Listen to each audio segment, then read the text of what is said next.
Welcome to Real Estate in Real Time. I'm Woody Zimmerman here with Mark Skibowski at Remaxlakes. Welcome to the show. Good morning. How are you? Doing well, doing well. You know what? Here's what I love and hate about the housing market.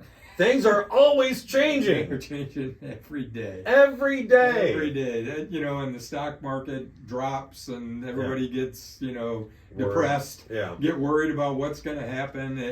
So if you watch that stuff short term, you drive yourself crazy. It's just like interest rates. I really wish I could get a 2.5% interest rate. Not gonna happen. Nobody sits around and goes, "Boy, I'd like to pay 8% for an interest rate." Right? We all want something better than what we have. Yeah.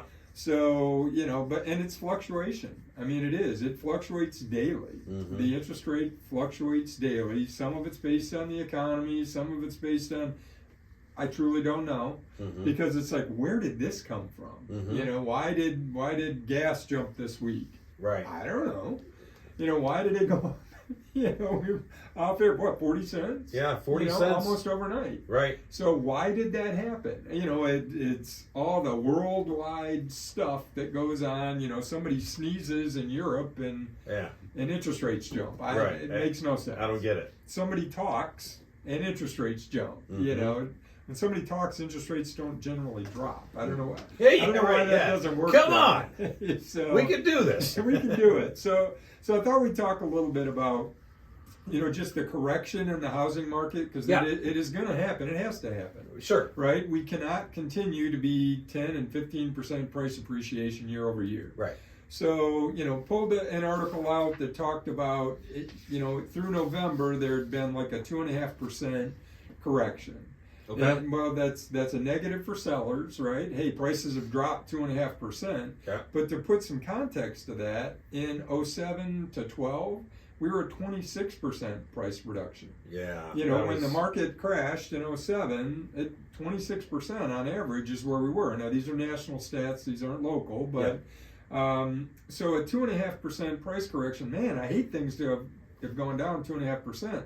But the reality is, we had 3 years, say give 19 at 6% or 7%, 20 at 10 to 15, 21 at 10 to 15, and 22 we started to see the decline again. But just in that, if we were up 35%, a 2.5% correction, not the end of the world. Right. The gains that we received on the real estate that we have has been truly amazing. Once in a lifetime. Yeah, once in a lifetime. It's not going to go back, and that goes back to I'd like to have a 2.5%.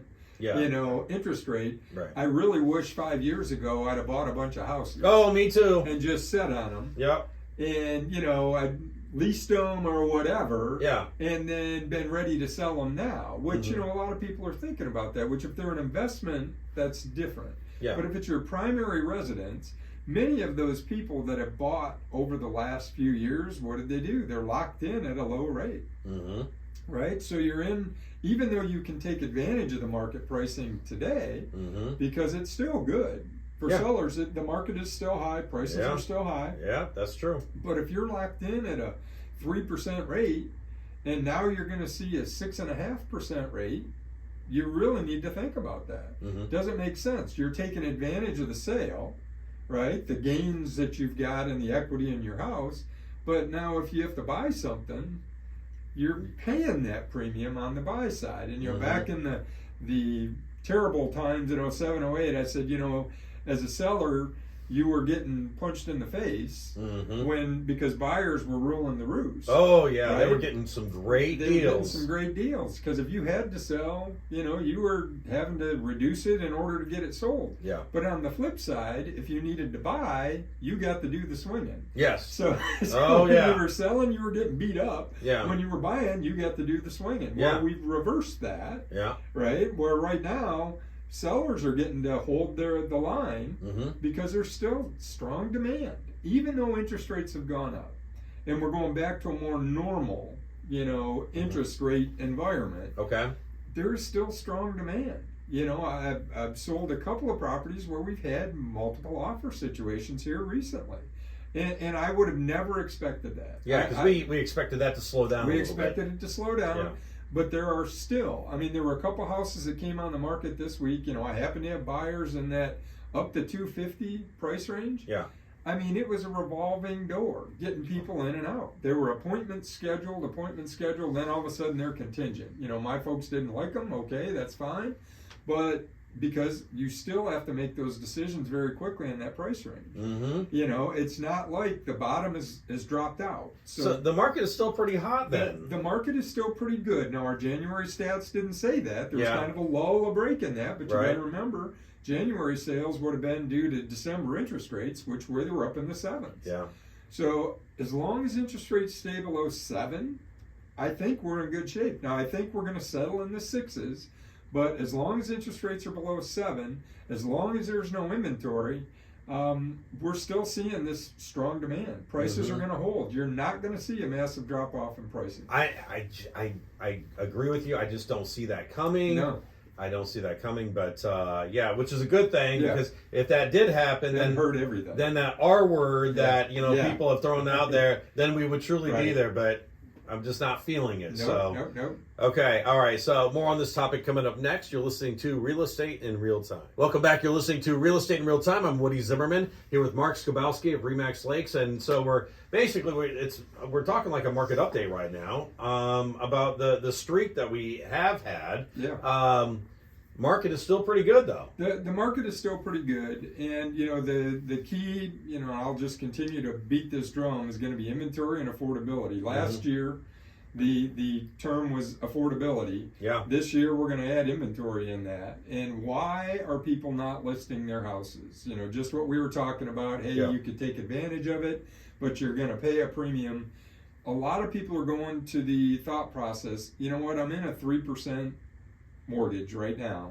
If I buy something new, I'm going to get significant dollars that I can apply to whatever I'm buying, but I'm probably going to have to get a 6.5%, 6 7/8 interest rate mortgage. Now, you know, still reasonable rates over the long haul. Not bad. That's not bad. Not terrible for the long haul. But it's causing people to pause, and that's part of the reason that I think we've got the inventory shortage. Is that people are hesitant to do, for that reason, changing interest rates, you know, from a 3 to a 6 or 3 to 6.5, whatever. But also then, what are we going to buy? So it's a self-fulfilling prophecy. There's no inventory.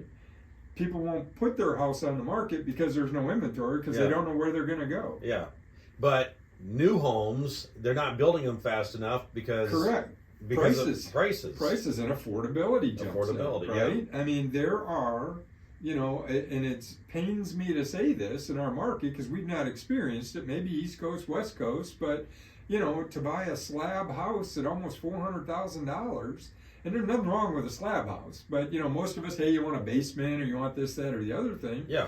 But when you see new constructions be in that, you know, $350,000 to $400,000 price range, that's a move-up house, which it would be great if people could move up, if they could sell their first-time home and move up to the next one. The problem is the move-up houses aren't very large. Like, move-up houses used to be bigger. Yeah. Right? Yeah. You started in a 1,200 square foot right. on a slab. Yeah. That was your first-time home buyer. Yeah. And then as your family grew or things changed for you, your income changed, all of those things, you would then sell that house and you would buy something, you know, a 4-bedroom, you know, 2-story with a basement, which maybe now you're 2,300 square feet. Yeah. They're building slab new construction. I mean, they're 400,000 and they're under 2,000 square feet or around the 2,000 square feet mark. Yeah. Just depends on where it's at. So you're not, why would I go from, you know, 1,500 or 1,600 square foot 40-year-old house to a 1,500 or 1,600 square foot brand new house unless I had a good reason? And it goes back to, what's my why? Yeah. Why are you going to do that? Yeah. So, you know, 4-bedroom houses are still in demand. There's a lot of people still working from home.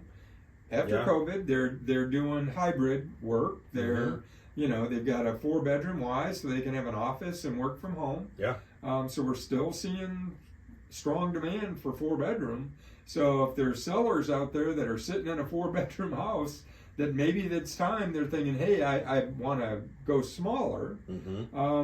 Good time to get out there. However, now you're going to pay that premium for that smaller house, Right. and putting your head around the math and going, wow, I'm in X for, and my monthly payment is whatever that is. I'm going to take a lot of that money. If I can't pay cash for what I'm buying, why would I sell? Yeah. You know, and I mean, that's the decision that people are going through right now. But a lot of people, they're making enough money on their homes that they are paying cash. That's correct. That's correct. So I mean, I think I'm hearing about more cash buys than I've ever heard before in my life. There are, and I'm experiencing a lot of that. And at some point, we'll do that and say, okay, here's the number for the number of cash transactions. They went up significantly in 22, and in 21, same thing. They did.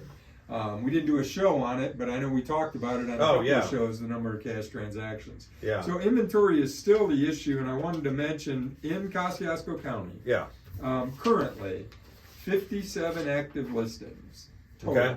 Okay, these are non-lake. There's more lake listings involved, but I'm just doing standard residential here. Okay. There are 3 that are below 100,000. 9 between 100 and 199. 9. Okay. There's 11 between 200 and 300. There's 21 between 300 and 400. Wow. So that 300,000 is kind of the sweet big spot deal. now. Yeah. And then there's 13 above 400,000. Okay. So 57 total active listings. The average price of those listings that are on the market right now is $314. Wow. The median's $335, so those are close. That's kind of the price range, is above 300,000. You know, back in the day, and I've been doing this a long time, I would say if you bought something under 2, you're in great shape. Now it's like if you're buying something, then it was 250, now it's under 3. Unless the world changes dramatically, we have a major depression, the orthopedics pull out of Warsaw, something like that. Yeah. If you buy something in that up to 300,000 range, when you go to resell, you're probably going to be in good shape. If you decide, if it's a shorter term, hey, under 3, you're probably safe. Now there are going to be those, Mark, you said I'd be safe, and I ended up selling at a loss. Well, I can't control all of them in general. In general, right. Under 300,000, you should be fairly safe. So it all comes down to what you said, and I think you said this like the very first show that we did together. It comes back to your why. Yes, you have to examine your why. What's your reason for doing what you're doing? Why do I want to buy a new house? Why do I want to take on some new debt? Maybe the best thing, and I advised a client on this, they've got a really nice house they wanted to sell, but they wanted to pay cash.